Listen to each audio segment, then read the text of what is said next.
बिस्मिल्लाहिर्रहमानिर्रहीम, अस्सलामु अलैकुम। माइक्रोसॉफ्ट एक्सेल में हमारा पहला प्रैक्टिकल है यूजिंग फंक्शन का, यानी जिसमें हमने फंक्शन को इस्तेमाल करने, जो कि हमने माइक्रोसॉफ्ट एक्सेल की पिछली वीडियो में पढ़ी थी यूजिंग फंक्शन में। आज उसको प्रैक्टिकली करना है। जो लोग फर्स्ट टाइम ये वीडियो देख रहे हैं वो मेरी वेबसाइट से mohammadniyaz.net में जाए, और ये मैंने इसका URL यहाँ दिया भी है और मैं डिस्क्रिप्शन में भी दे दूंगा, mohammadniyaz.net। वहाँ तकरीबन 70 वीडियो हमारे माइक्रोसॉफ्ट एक्सेल के ऑलरेडी मौजूद है, जिसमें हम लोगों ने बेसिक से एडवांस लेवल तक माइक्रोसॉफ्ट एक्सेल को सीखा है, और अब हम जो है इसको प्रैक्टिकली यूज करेंगे। यहाँ हमारे पास इस ट्यूटोरियल में एक डेटा है पाकिस्तान प्रिंटिंग प्रेस का, इसमें एक्सपेंडिचर्स वगैरह है हमारे पास 2013 के, जिसमें हमारे पास 4 क्वार्टर है और कुछ मुख्तलिफ डिपार्टमेंट है। उसका डेटा हमारे पास है, हमें उनका टोटल निकालना है, मिनिमम, मैक्सिमम और एवरेज और ग्रैंड टोटल वगैरह ये हमने निकालना है। सबसे पहले टोटल निकालने के लिए मैं इस सेल पे आके माउस कर्सर को ड्रैग करता हूँ और उसके बाद यहाँ मैं टाइप कर देता हूँ इज इक्वल टू, यानी बराबर वाला निशान। और टोटल निकालने के लिए, यानी मुझे इंजीनियरिंग डिपार्ट का यहाँ से इन चारों का टोटल निकालने के लिए सम यूज करना पड़ेगा। सम हम यूज करते हैं, सम का फंक्शन जो है वो टोटल के लिए, यानी तमाम का। सम लिखने के बाद मैंने एक ब्रैकेट लगाया, और ब्रैकेट लगाने के बाद हमने वो एरिया सेलेक्ट करना है जिसका हमने टोटल निकालना है। इसका एक तरीका तो ये होता है कि पहले आप सेल लिखें, फिर कॉलन का निशान लगाए और उसके बाद लास्ट सेल, और सिंपल तरीका ये होता है कि आप सिर्फ ड्रैग कर दें। यानी मुझे यहाँ से लेकर यहाँ तक का आंसर चाहिए तो मैंने यहाँ से ड्रैग कर दिया। देखिए जैसे हम लोगों ने ड्रैग किया, यहाँ पे उसका एरिया ऑटोमेटिकली सेलेक्ट होगा, और ये मार्क्यू साइन का मतलब यही होता है कि आपने इतना एरिया जो है सेलेक्ट किया हुआ है। यहाँ हमारे पास ब्रैकेट ओपन है, और यहाँ आकर हम ब्रैकेट को ऑफ करके जैसे इंटर करेंगे, जैसे हम लोग इंटर करेंगे यहाँ हमारे पास उसका आंसर आ जाएगा।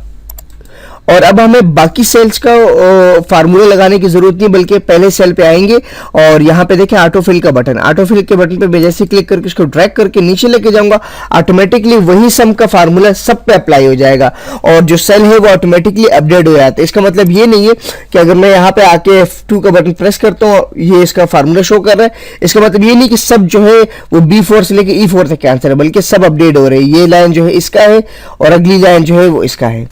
जिन लोगों को ये सेल डिफरेंस का फार्मूले में कुछ मसला पेश आ रहा है, वो मेरी वेबसाइट से टॉपिक है सेल डिफरेंस का, और जिनको ये मैक्सिमम मिनिमम का टॉपिक समझना हो वो यूजिंग फंक्शन के टॉपिक को इजीली देख सकते हैं बिल्कुल फ्री वेबसाइट से। उसके बाद आएंगे ग्रैंड टोटल। ग्रैंड टोटल को निकालने के लिए इज इक्वल टू, और उसके बाद दोबारा वही सम और ब्रैकेट लगाया। उसके बाद हमें फर्स्ट क्वार्टर का, यहाँ हमने जो निकाला वो इंजीनियरिंग डिपार्टमेंट का था, और यहाँ हम चाहते हैं कि हर क्वार्टर का अपना एक वो हो, तो उसके लिए मैं क्या करता हूँ, इसको सेलेक्ट कर देता हूँ इस एरिया को, और उसके बाद ब्रैकेट लगा के इंटर, और उसका आंसर आया। अब मैं यहाँ पर आता हूँ और ये ऑटोफिल बटन को ड्रैग करते हुए यूँ ले जाऊंगा, इन सब का टोटल हमारे पास उसी लम्हे ये निकाल देगा। और उसके बाद हम करते हैं मिनिमम, यानी हम चाहते हैं कि फर्स्ट क्वार्टर में सबसे कम जो है मिनिमम वैल्यू क्या है, उसके लिए हम करते हैं इज इक्वल टू, और यहाँ हमारे पास फंक्शन है मिन का। मिनिमम के लिए शॉर्ट फॉर्म मिन यूज होता है, मिन का फंक्शन है। उसी तरह ब्रैकेट लगाएंगे और वो डेस्टिनेशन यानी वो एरिया सेलेक्ट करेंगे जिसमें हमने ढूंढना है मिनिमम वैल्यू को, ब्रैकेट ऑफ करेंगे और उसके बाद इंटर करके आगे ड्रैग कर देंगे। जैसे आगे ड्रैग कर देंगे हमारे पास इस डेटा के अंदर, यानी प्रोडक्शन से लेकर यहाँ तक का सबसे कम डेटा जो है वो बता रहा है कि ये डेटा हमारे पास सबसे कम है। इसी तरह हम यहाँ आते तो यहाँ हमें बता रहे हैं कि ये डेटा सबसे कम है। यहाँ आते तो इसमें देखते हैं कि ये वाला डेटा, और टोटल की तरफ आते हैं तो टोटल में भी हमें शो कर रहा है कि आपके पास परचेज का जो वो है उसके डिपार्ट है, उसका आपका सबसे कम आपके जो है मिनिमम वो है। मैक्सिमम यानी ज़्यादा से ज़्यादा कहाँ वो हुआ है, तो मैक्स शॉर्ट फॉर्म है हमारे पास, और वही ब्रैकेट लगाएंगे और उसके बाद एरिया सेलेक्ट कर देंगे। एरिया सेलेक्ट करने के बाद ब्रैकेट ऑफ, इंटर, उसी तरह दोबारा ऑटोफिल बटन को पकड़ के ड्रैग कर देंगे, एंड देन यहाँ उसका मैक्सिमम वैल्यू आ जाएगी। सबसे ज़्यादा हमारे पास कहाँ पे वो हुआ है, तो यहाँ पे भी हमारे पास आंसर आ जाएगी, जैसे कि हमारे पास यहाँ पर है। और उसके बाद एवरेज यानी इनकी औसत क्या है, एवरेज के बारे में जो है जिन लोगों को नहीं पता एवरेज क्या होती है, उर्दू में से हम औसत कहते हैं, यानी जितनी भी वैल्यू होती है हमारे पास में। यहाँ पे एक नॉर्मली समझा देता हूँ कि यहाँ मेरे पास जो है 2 वैल्यू है, जितनी वैल्यू होती है उसको जमा किया जाता है और जितनी तादाद होती है उससे तकसीम, यानी ये हमारे पास 2 वैल्यू है और इसको जमा करेंगे तो इसका आंसर 3 आएगा। और कितनी तादाद है 2, तो 2 नीचे आ जाएगा, यानी 3/2, 3 फ्रैक्शन में आ जाएगा और यानी 3 डिवाइडेड बाय 2। तो इसको हम जैसे ही वो करेंगे तो उसके बाद जो हमारे पास औसत आएगी उसे औसत कहते हैं हम लोग। यानी ऊपर वाली वैल्यू यानी जितनी आपके पास वैल्यू है उनको जमा किया जाएगा और उनकी तादाद से उनको तकसीम कर दिया जाता है, डिवाइड कर दिया जाता है। एवरेज निकालने के लिए हमारे पास इज इक्वल टू लगाएंगे और यहाँ से हम लोग टाइप कर देंगे एवरेज।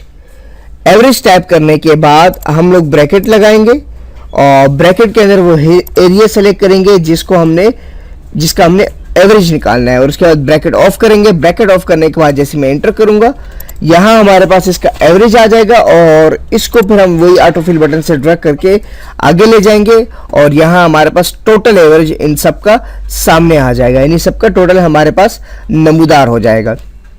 अब जैसे कि यहाँ हम अगर हम देखते हैं टोटल के अंदर तो यहाँ हमारे पास एक कॉमा है जिसको हम 1000 सेपरेटर कहते हैं और आशारिया जो है यानी डेसिमल प्लेसेस ये लगी हुई है। अगर हम चाहते हैं इसके अंदर भी ऐसे ही हो तो इसको सेलेक्ट करेंगे और फॉर्मेट सेल के अंदर आकर यहाँ हमारे पास नंबर में जाके और 2 प्लेसेस और 1000 सेपरेटर यानी आशारी के बाद 2 जो है डेसिमल प्लेसेस हमारे पास आए 2 लफ्ज़ और उसके बाद हमने इसको 1000 सेपरेटर यानी 1000 के अंदर कोमे को हमने अलग 1000 के लिए हमने कोमा लगा दिया और उसके बाद ओके करेंगे। अब देखिए हमारे पास जो वैल्यू थी वो 1000 सेपरेटर एंड जो है डेसिमल प्लेसेस यहाँ पे अप्लाई हो गई। और अब अगर इसमें हम अपनी मर्जी से कोई जो है बिलफर्ज फॉर्मेटिंग लगाना चाहें तो वो भी लगा सकते हैं और ऑटो फॉर्मेट यूज़ करना चाहें तो वो भी यूज़ कर सकते हैं। आपको जितने भी टॉपिक हैं जो हम लोग इस वक्त यूज़ कर रहे हैं ये तमाम टॉपिक हम लोग पढ़ चुके हैं और इन टॉपिक को देखने के लिए आप वेबसाइट विजिट कर सकते हैं www.mohammadniaz.net। मिलते हैं नेक्स्ट ट्यूटोरियल में। अल्लाह नेहकेबान।